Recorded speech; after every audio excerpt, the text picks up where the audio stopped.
What if the very thing that broke you became the thing that transformed you? In this episode, we sit down with Jill McAuley, whose life changed in an instant after a car accident left her quadriplegic. Tune in as she shares how healing often starts in the heart, why vulnerability is a superpower, and how God's timeline is always right on time.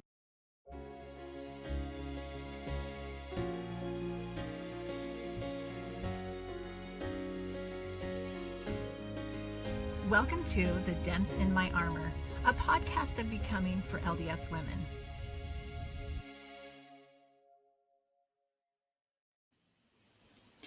Welcome to this week's episode. She's Lee and I'm Jenny. And today we have a special guest with us, Jill McAuley. Jill, we are so thrilled to have you here with us recording this episode. I'm going to give you a really quick bio. And Jill, if there's anything that I miss in this bio that you want to throw in, please go ahead. This is Jill McAuley. She is from Woodinville, Washington. She is the second youngest of 7 siblings. Her early years included sports, singing, and competitive horseback riding until a car accident in the year 2000 resulted in a severe spinal cord injury, leaving her a quadriplegic and reshaping her journey. Undaunted, she wheeled her way to a sociology degree from BYU Provo. Jill is now a partner and senior vice president of administration at Certainty Management. She also contributes to content creation for 2 Instagram accounts, Jared Halverson's Come Follow Me podcast, Unshaken Saints, and Women Who Choose Faith. Jill was honored to serve as Ms. Wheelchair Washington 2024, a role dedicated to advocacy, public speaking, and amplifying the voice of people with disabilities. She placed in the top 5 in the country at the Ms. Wheelchair America 2025 national competition, where she championed mental health awareness and accessibility. Jill is currently authoring a book on the transformative power of faith amid life's unexpected turns, and she aspires to share how Jesus Christ can bring purpose and peace to any pain. Jill, we are so thrilled to have you with us here today. Thank you so much for joining us. We appreciate that. Is there anything you want to add to your bio before we jump in? People are always curious about my car accident, and that happened after my first year of college. After I graduated from high school, I went to Rick's College for a year and had a really incredible year. I had so much fun, probably too much fun, probably exceeds the amount of fun you should have at college, but I aced having a good time, and I learned a lot about myself, a lot about being independent, and learning about my testimony and starting to see, maybe a trajectory or a path that God was leading me on for my life. And at the end of the year, I started to drive home for the summer, and about a couple hours into my drive, I fell asleep and my car rolled, and that is what caused my spinal cord injury. And so it's been, quite a journey since then. It was really difficult, and I think even more now I can look back and see the difficulties more clearly. I think I was being protected at the time, and maybe just the trauma. But there were a lot of losses, but I've also realized maybe recently that at first I was consumed by all that I had lost, but now through Jesus Christ, I can be grateful for what I had. And that may seem like a small difference, but it really made all the difference to me in my life. And we can talk more about things I've learned from over the past 25 years. But that's a little bit about my story.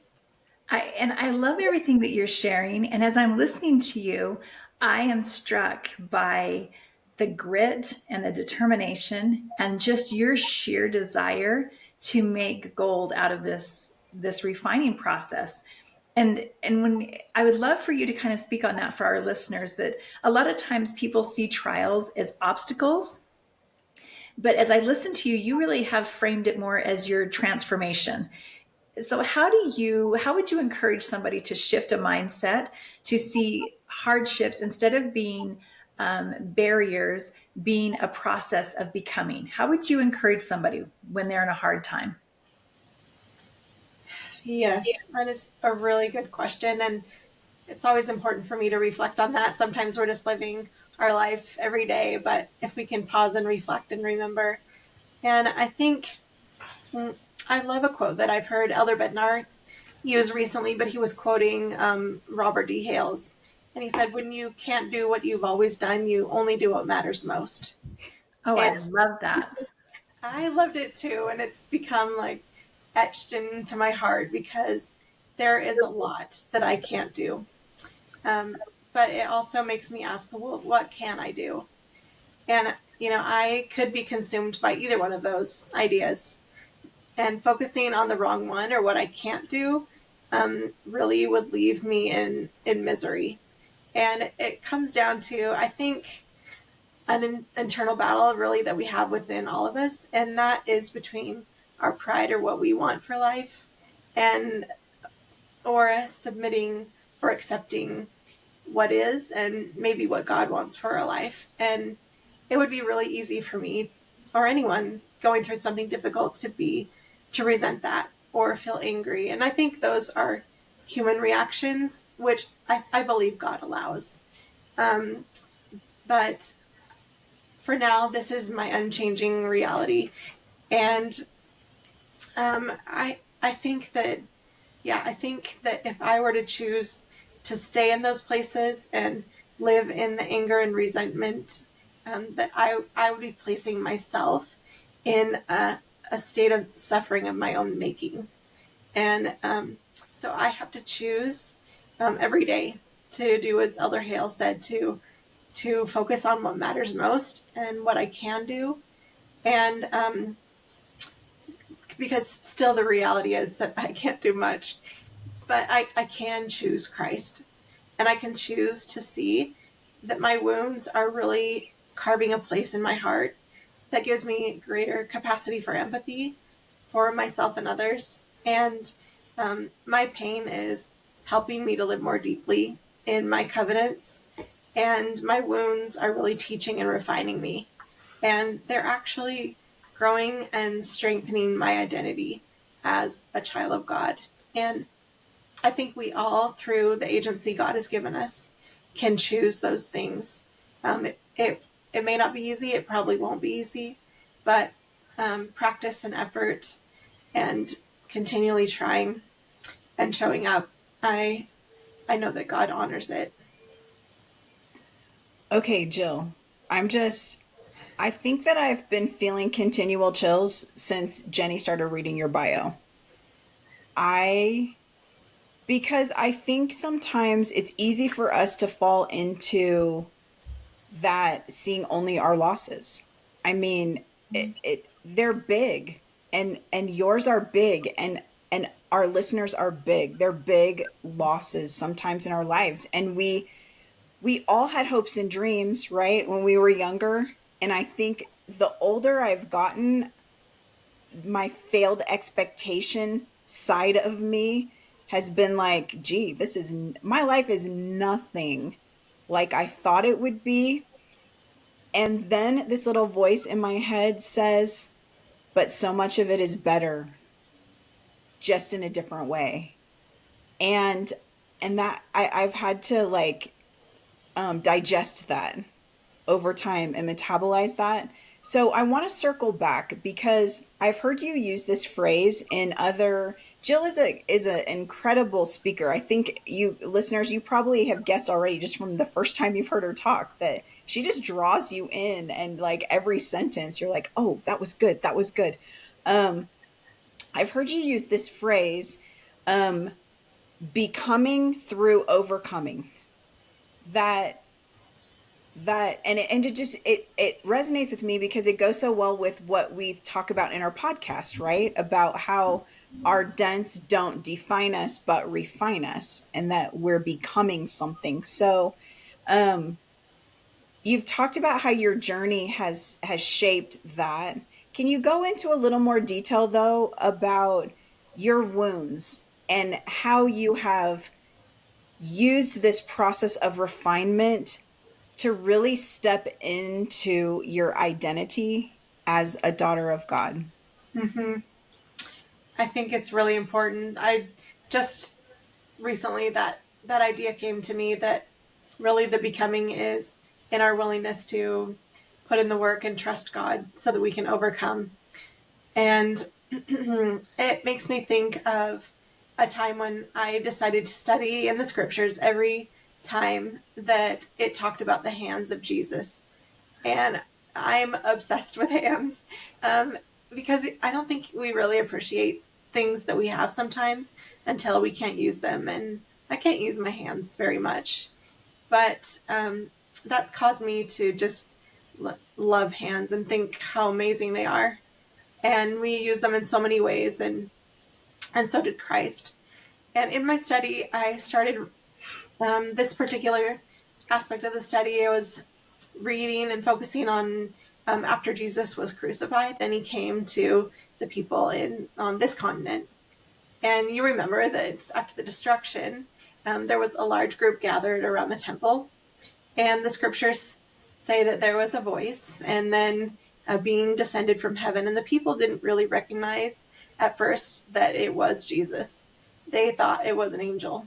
And he came down and stretched out his hands and introduced himself. And they started to remember what had been prophesied.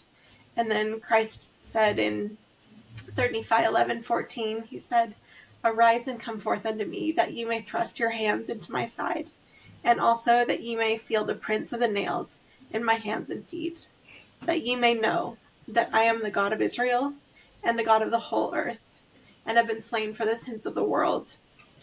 And from the moment he started talking, they started to sense and connect who he was, but they really didn't know until they saw and felt the scars of his wounds. And the wounds of his sacrifice are what became his identity to them. And they recognized him, that his identity was their savior and their redeemer. And that's when the Spirit whispered to me that your identity is being shaped by your wounds and your scars and your sacrifices. And that really helped me understand that it was through these obstacles, it was through this overcoming, and that my identity was being formed. And that maybe that's how people will see me, not as a wounded person, but as someone who is growing and being refined through those wounds. And I love how in the Old Testament it talks about how sacrificing is making something holy. And I just hope that I'm becoming a more holy daughter of God as I willingly sacrifice my wounded, weak, imperfect, and disabled body to our Heavenly Father, and just trust that He will make weak things strong. And I pray that my identity and my nature is being refined, and that God will accept my humble sacrifice and use it for my good and His glory. And I think that process for me is how I've helped understand and see the growing of my identity. Sorry, Jill. I feel like this entire conversation, and we are just like minutes into this.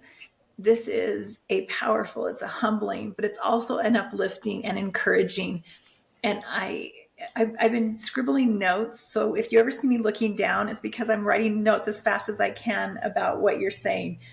I love that you talk about how, and I've never put this together before, that Jesus Christ, his wounds of sacrifice were what identified him to his beloved followers, and how you are also trying to utilize this refining process to really cement your identity as a daughter of God. And as I'm listening to you, I'm wondering about, I know times in my own life, I know in our listeners, that sometimes they feel, perhaps I have felt, that my trials are simply too heavy and I cannot see the purpose in the pain.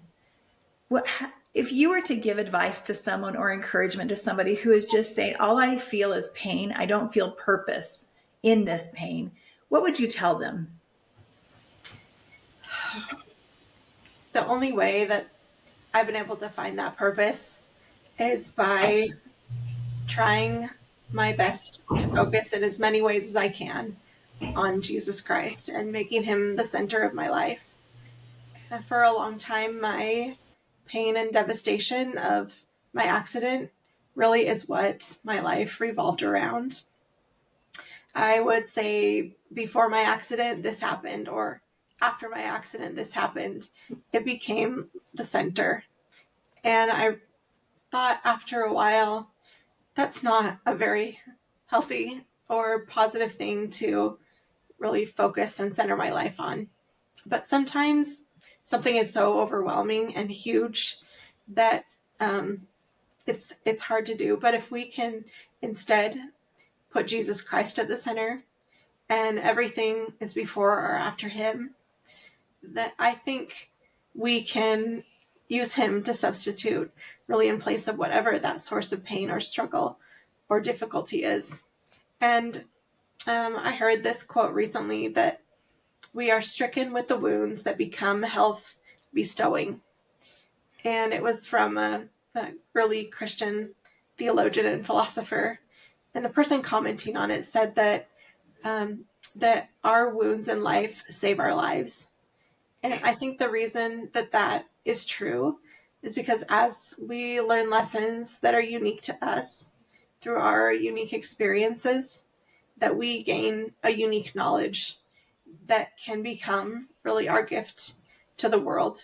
And it's our wounds and what we learn from them that shape the work that God calls us to.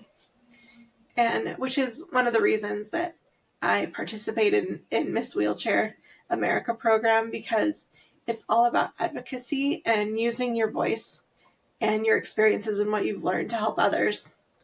And so it took me a long time to get there.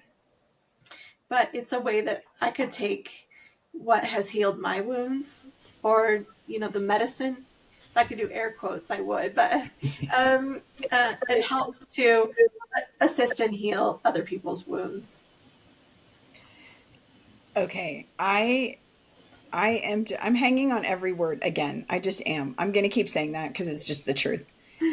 I love what you were saying about how you could define your life's timeline and use the day of your accident as the center point, and that everything before would be before accident, which also would connotate happy, right? And Mm-hmm. that everything after would be hard and sad and depressing and dark and just filled with challenges. And I think as an outsider looking in, I wouldn't argue you that point if it was a point you were making. It's not, just to be clear, that's not a point Jill's making. I'm saying I wouldn't argue her if she was saying that was her perspective. But I think I'm getting, and I'm pretty sure our listeners are getting, that is 180 degrees opposite your perspective. But you did know, you have said it took some time to recognize the miracles that happened in your journey. And I would think you and I have actually talked before about miracles versus healing. And so, how do you, this is going to be a two-part question.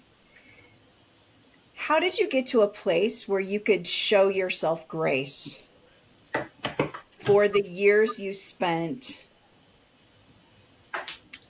in the overcoming and the loss?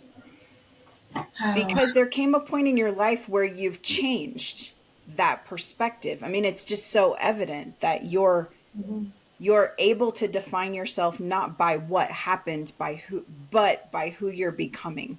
So, first part, where have you found the ability to show your earlier self grace? And then secondly, what I love the Miss Wheelchair thing, because thing competition that you did, the and again, all I can think about is grace. Where do you find that strength? What do you do on a daily basis to continue to show yourself that grace? Because I'm sure every day there's something that you could be like, well, this is frustrating. This stinks. So every day, this is a choice you're making to show yourself grace, to look to Christ, to move forward. So, where have you found that? Where is that strength coming from? I think I'm very grateful now to have 25 years of perspective to look back from the moment of my accident and until now to be able to witness the progression because for a long time it was difficult to see. This year is the 25th anniversary of my car accident, and I feel like celebrating it because, which might sound strange because why would I possibly celebrate a day that brought so much struggle and brokenness? But I know that I can celebrate it because it's a day that gave me something big enough and difficult enough that I couldn't do it on my own, which required me to find a source for strength, grace to endure and understand the losses. And it required me really to ask hard questions. I think I've found grace as I have trusted that God will answer and that it's okay for me to ask hard things. I mean, we're told in primary from just little that the reason we come here is to receive a physical body. And that's all I really thought about, why we come to this earth. But here I am with a physical body that I can't use. So, you know, like, is that really the only reason that we come to earth? And what is the purpose of a body? And is my paralyzed body still able to fulfill that purpose? And I think as I've explored those and found answers, that it has allowed, that's where the healing of the atonement and the grace comes in, when we receive personal answers to our very personal questions. And, I had to look to Jesus when my circumstances didn't make sense. And he is the only thing that can really provide that grace and that balm. We have to trust that he is willing and able to help us, that he can turn our pain really into celebrations. Jared Halverson, one of our everyone's favorite, scripture scholars and just amazing humans, said that sometimes you have to hit rock bottom before you find out who the rock really is. And I was definitely at rock bottom after my accident, but I was able to see that it was through Christ that I would be able to rejoice, because these hardships and difficulties introduced me to him in a real way and solidified my relationship with him. And that is worth celebrating. And he's not just a good example or a good teacher. He is our Savior. And, I feel he has saved me, and he has. And I know that and have faith that he can save anyone who will come to him. And I think that is miraculous. People might look at my life and the fact that I'm still paralyzed and in a wheelchair as, where is the miracle? But I think there are so many that through perspective of 25 years I've been able to see. And it's felt long and uncomfortable and awkward and, not too pretty, but I know that as we trust in God, that we will find the grace. That is so powerful. And as I listen to you, every time I talk to you, I'm just gonna cry, Jill. So just be patient with me. But when you were saying that you wanted to celebrate,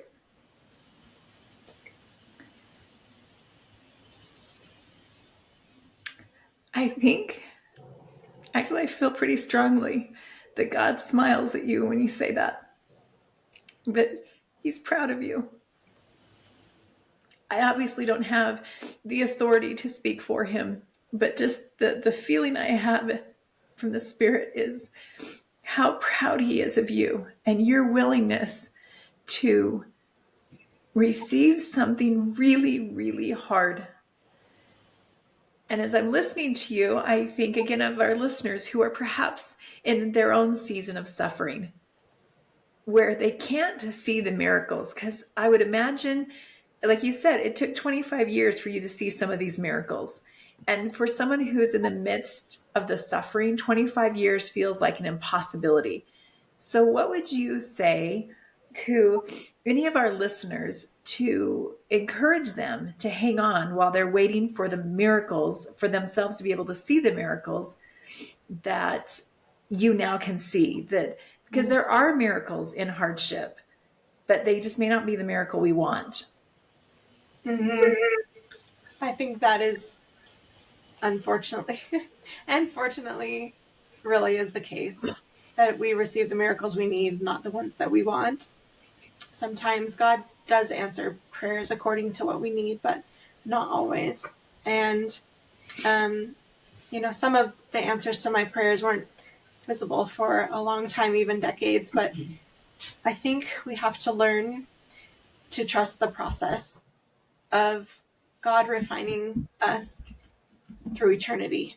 And that sometimes we may want him to work a little bit faster, but he is never in a rush. And we have to learn not to be either, and which is hard when we're in a deep, painful place. But trust that God's plan is eternity.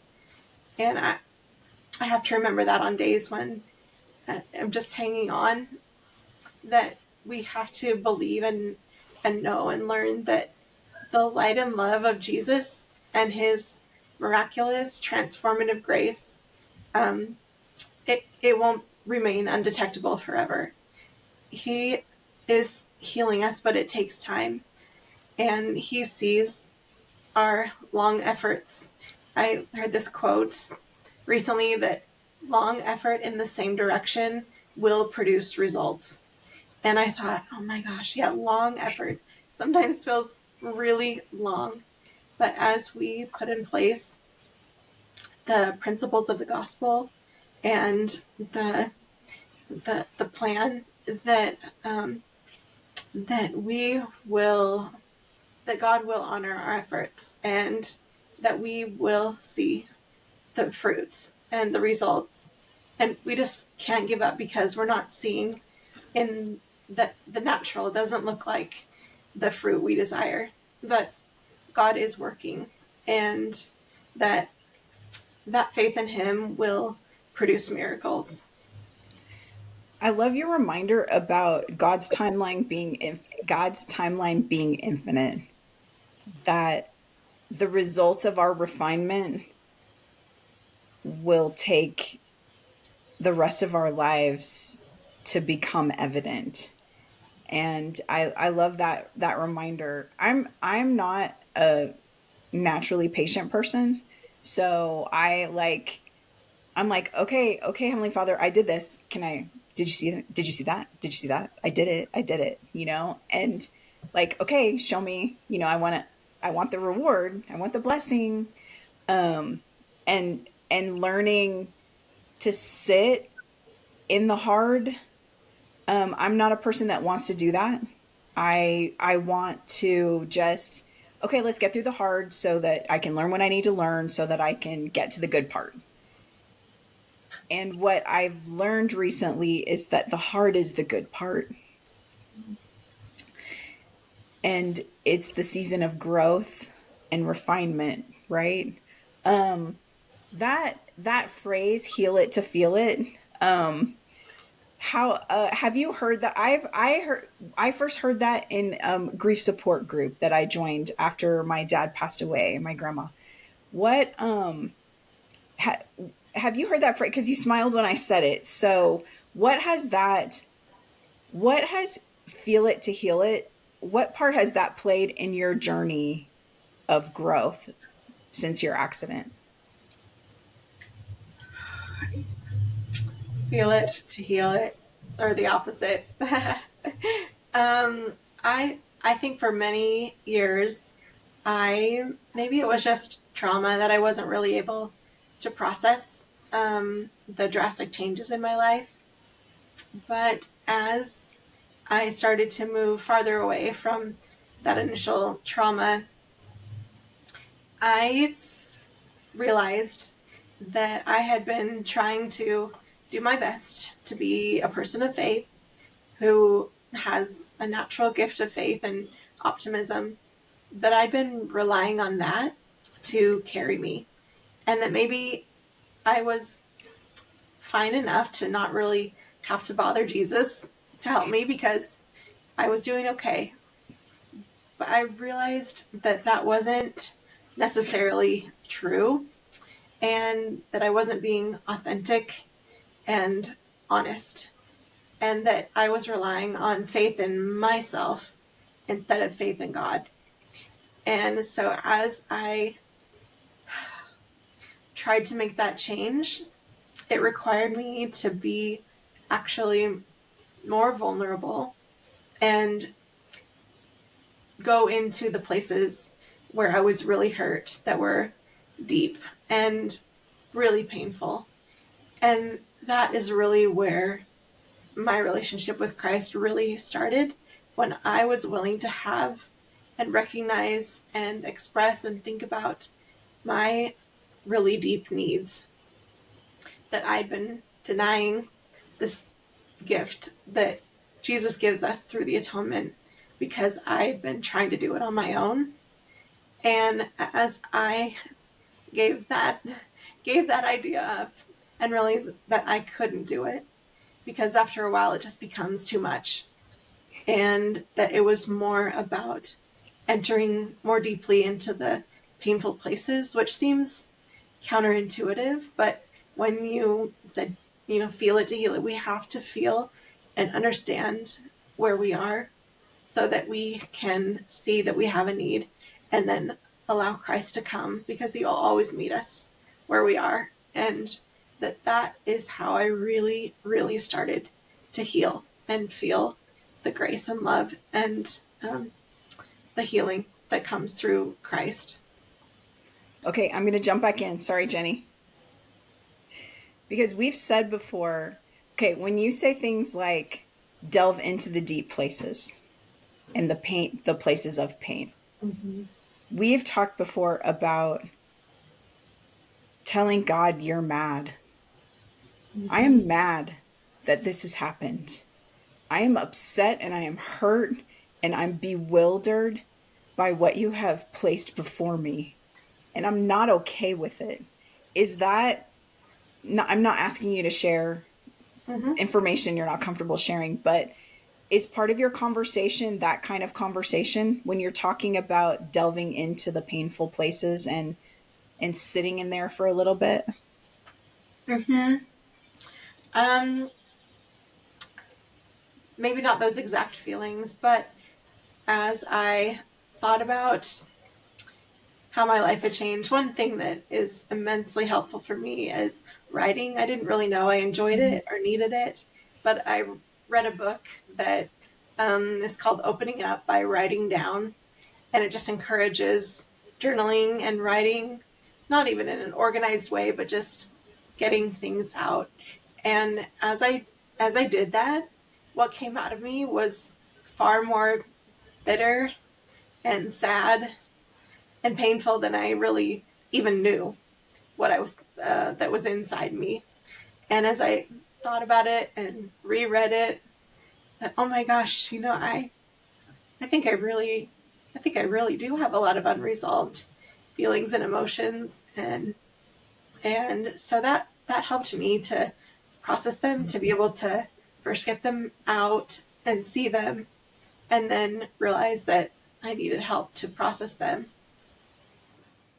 I love that. I've heard a phrase or a saying that is, if you name it, you can tame it. And it is kind of that idea when we don't allow ourselves to verbalize, either internally to name the things that we're feeling, or externally in your case as you were writing them down, it's really easy for us to pretend they're not happening, or to gloss over, or to minimize. And I think that you really do have to be, like you said, authentic and real about what it is you're experiencing, both the negative and the positive. Because sometimes I think we feel like, well, if I'm being authentic about the positive, then that's enough.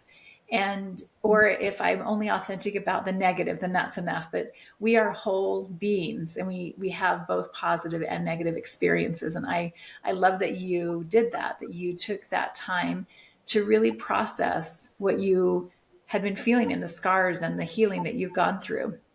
As I'm listening to you, and this is kind of a sideways question here a little bit, but I'm wondering about how you have felt and seen your ability to love and minister others change over the last 25 years. Because I think for a lot of us, we feel like, well, right now I can't love or minister anyone because I'm in a season of pain, or I'm in a season of doubt, or refining. But how would you speak to that if someone were to say that to you? Mm-hmm. I thought about a lot towards the beginning of this part of my journey, and that we're told to serve, serve others and love people, and that's how we find, we become more grateful, and it's what God tells us to love others. But the only way I knew how to serve was with like physical action and using my hands to serve others. But my mom said something to me that just has been so comforting. She said that sometimes allowing other people to serve you is serving them. And I really had to learn to believe that, because I need and receive a lot of help. And we identify and create meaning out of life sometimes by what we do, or often what we do or accomplish, or maybe how we're serving. But when I couldn't do or serve or help others in the way that we normally think of, I had to learn to find value and allow that I was giving other people an opportunity to serve by being willing and not resenting their help, and being willing to be the one that has the need. Someone always has to have the need, and I have a lot of needs, but I hope that my willingness to accept their service and love gracefully, that somehow it is helping them as I'm receiving help. And that that's really that was key in the beginning. And then as I've been able to move on and learn more things, I've been able to use those and find ways to serve that, which there are actually many that don't involve the use of hands or making a meal or giving someone a ride. But it's the particular unique medicine or healing that have come to my wounds that only I know, because it's my experience. But other people are experiencing and going through similar things, and so I can help. And that really is the work that God calls us to, because we are uniquely able to meet people in the way that we know because of our experience. What an incredible shift in paradigm, that to receive help with grace is service. I mean, in a world where we pride ourselves on our capabilities, that one that stands above the others is being able to receive help. And thank you for sharing that. What a wise mom. What a wise mom. Yes. Um, okay, I have one last question, and then I'm going to throw it to you and then Jenny to, if you have any last things to say before I close this down. But here's my question to you. Um, I'm prefacing it by saying it's you cannot answer. Um, are you healed and are you whole? It's a really great question. Um, I think there is a difference. They're the same in ways, but I have been miraculously healed from my mental paralysis, my spiritual paralysis, and my emotional paralysis. I'm not healed physically. I still have many challenges related to my physical condition. But when I think of being made whole, I see that as the wholeness of our soul, which is our body and our spirit. And I do believe I feel like I'm being made whole. And that comes through faith and belief and trusting in God. We're told in the scriptures, thy faith hath made thee whole, which is great. Sometimes early on I wondered, if I'm not physically healed, does that mean I have a lack of faith? But I know that is not true, that we can be made whole, even though we might have areas of healing that need to happen, because it is a process, but it takes a lot of trust. Thank you. That was beautifully said and very powerful. And again, sorry, I'm crying. The last question I have for you is, if somebody is in a season of feeling broken or lost, what is the first step you would encourage them to take so that they can get to a place where they celebrate the events that brought them to Jesus Christ? What is the very first step on that path?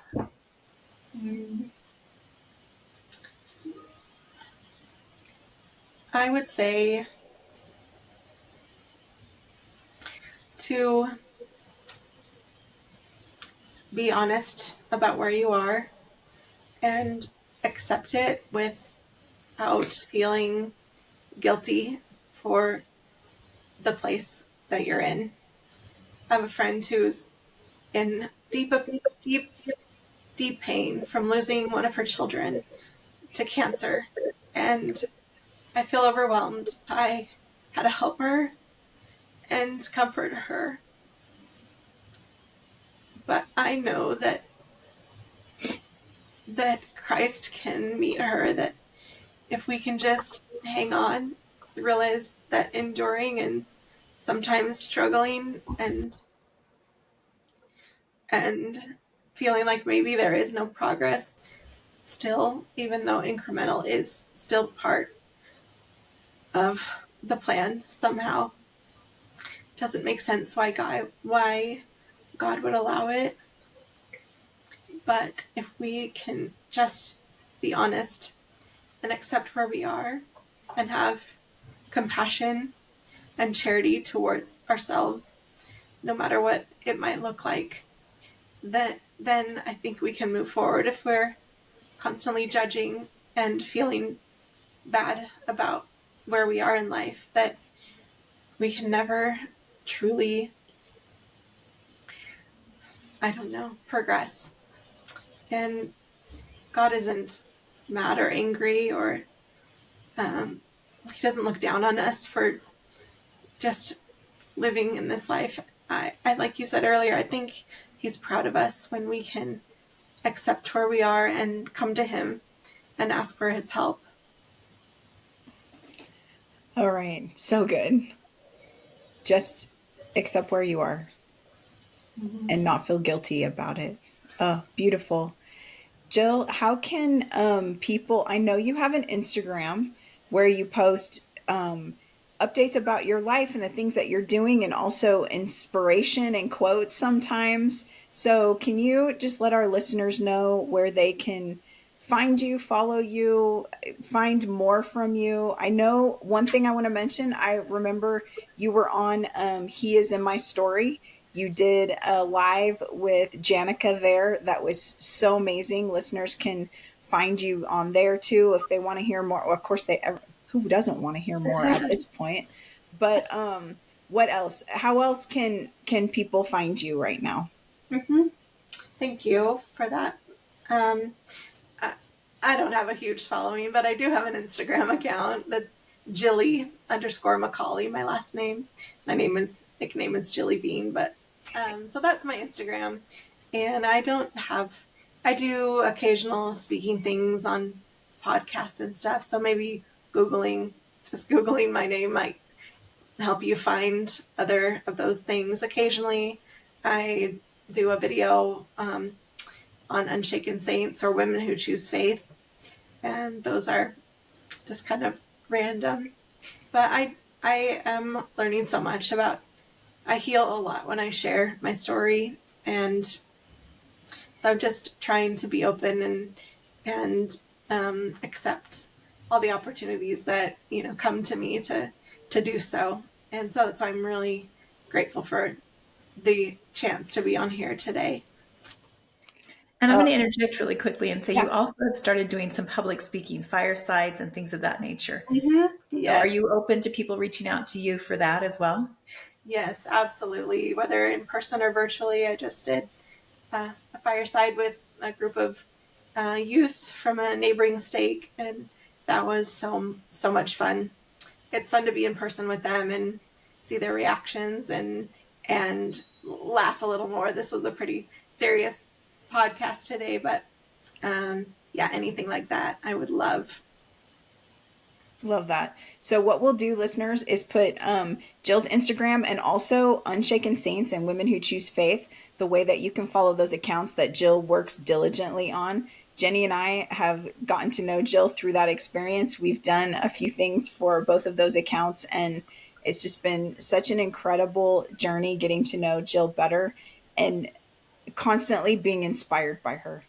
I think that sometimes it's easy to compare bads, that you're like, well, if Jill is experiencing this and she's here, then I should be, and insert. Certainly what I have is in his heart. And what I think that you bring to the table, Jill, is that you don't make people feel that way when you talk, that you're very much about helping everyone accept where they are and rise to the next level through your words and through your example and through your inspiration. So I am always up. It doesn't matter what conversation I've had with you. I'm always uplifted afterward. And I feel empowered. Like I can do this. I can take the next step in my transformative journey toward becoming whole. So thank you so much, Jill, for sharing your testimony with us today. Thank you. You said something at the beginning that I say a lot to myself, that I thought that I had lost all of my hopes and dreams, that life was over. But through lessons that I learned, even some after 20 years, I've learned that God's hopes and dreams are far better and more fulfilling and eternal than really mine ever were. Oh, all right. We're just going to end because there's nothing else to say after that. Thank you, Jill, so much for your time today and for sharing your heart. Until next time, she's Jenny and I'm Lee. Thank you for listening to the Dents in My Armor podcast. We invite you to subscribe to our podcast and join the conversation as you comment and share with your family and friends.